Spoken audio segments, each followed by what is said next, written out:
జై శ్రీమన్నారాయణ. కిష్కింధాకాండలో సుగ్రీవుడు వినతుడు అనే వానరునితో చెబుతూ ఉన్నాడు, ఓ వినత, నువ్వు 1,00,000 మంది వానరులతో తూర్పు దిక్కుకు వెళ్ళాలి. సీతమ్మ కోసం అంతటా వెతకాలి. సముద్రపు తీరములో వెతుకు. అక్కడ ఉన్నటువంటి సోనా అనే నదీ తీరములో వెతకండి. సోనా అనే నదీ తీరములో ఉన్న సుందర తీరాలలో, విచిత్ర వనాలలో సీతమ్మ కోసమని వెతకండి. సముద్రపు మధ్యలో ఉన్న ద్వీపాలలో వెతకండి. ఓ వినత, ఆ సముద్రములో రాక్షసులు ఉంటారు.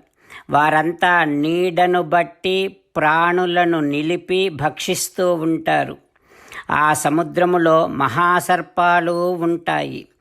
ఆ సముద్రములోనికి వెళ్ళకుండా తీరములోనే నడుస్తూ కొంత దూరాన ఉన్నటువంటి బూరుగు చెట్టు, ఆ చెట్టును చేరుకోండి. అక్కడ సాల్మలి ద్వీపము అని ఒకటి ఉంటుంది. అది గృహంచ వైనతేయస్య, వైనతేయుడు ఉండేటటువంటి, గరుత్మంతుడు ఉండేటటువంటి ఇల్లు అక్కడ ఉంటుంది. ఆ ఇల్లు విహితం విశ్వకర్మణ, విశ్వకర్మ కట్టించాడు. కైలాస సంకాసం, కైలాస పర్వతంలాగా తెల్లగా ఉంటుంది ఆ గరుత్మంతుని భవనం.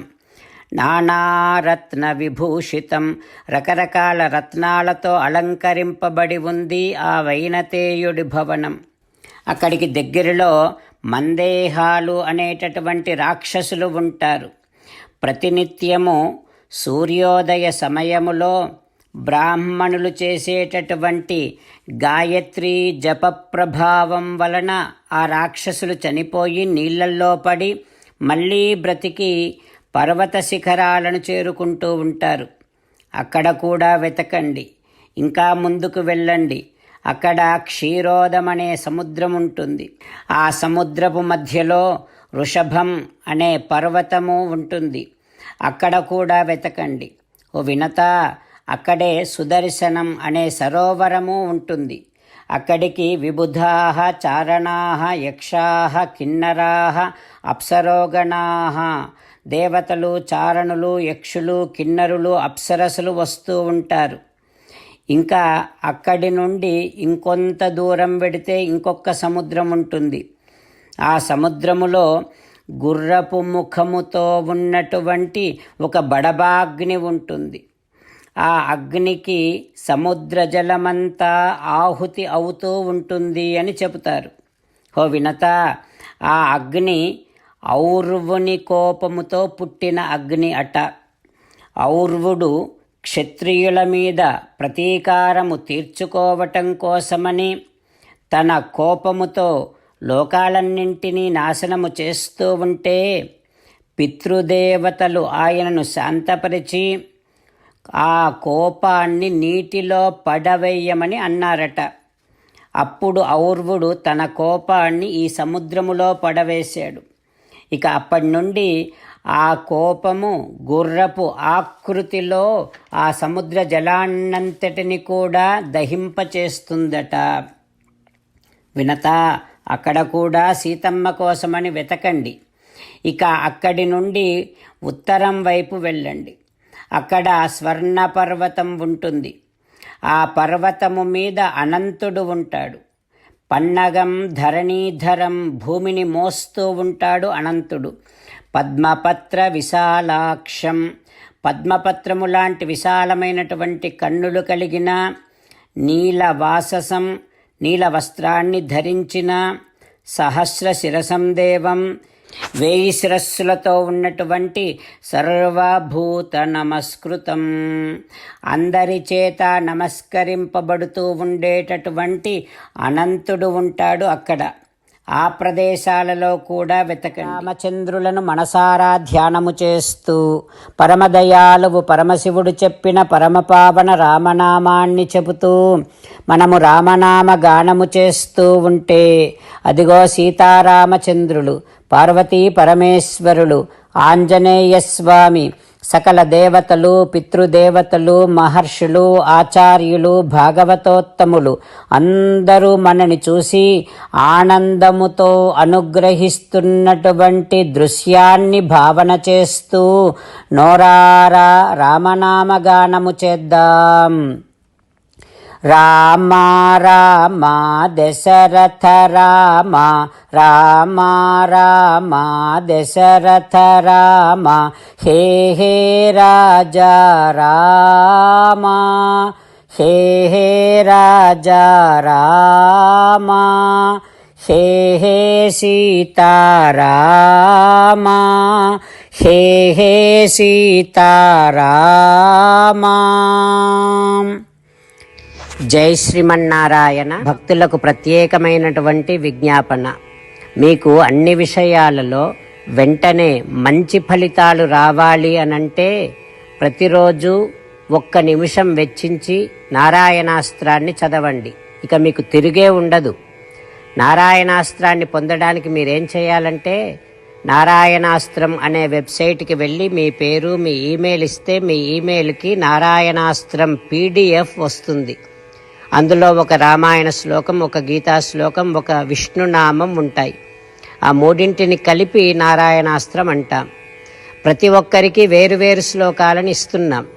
ఆ రకంగా ఎవరి శ్లోకాన్ని వారు ప్రతిరోజు తప్పనిసరిగా చదవటం వలన ప్రతిరోజు ప్రతి 24,000 భక్తులతో ఒకసారి సంపూర్ణ రామాయణ పారాయణ, 33 సార్లు శ్రీమద్ భగవద్గీత పారాయణ, 24 సార్లు శ్రీ విష్ణు సహస్రనామ స్తోత్ర పారాయణ జరుగుతుంది.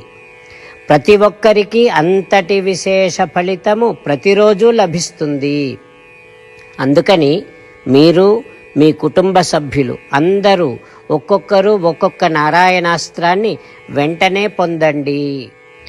జై శ్రీమన్నారాయణ. శ్రీమద్ భగవద్గీత సారాంశముగా 18వ అధ్యాయములో 65 నుంచి 69 శ్లోకముల ద్వారా శ్రీకృష్ణ భగవానుడు మనందరినీ ఒక 8 పనులు చేయమని చెబుతూ పరమాత్మ ఈ రకంగా అంటూ ఉన్నాడు. ఎవరెవరైతే నేను చెప్పిన ఈ 8 పనులు చేస్తారో వారందరూ నాకు చాలా ఇష్టమైన వారవుతారు. అప్పుడు వారిని నేను సకల పాపముల నుండి, సకల దుఃఖముల నుండి విముక్తులను చేసి నా అంతటి వారిగా చేసుకుంటా, తరగని ఆనందాన్ని అనుభవింపచేస్తా.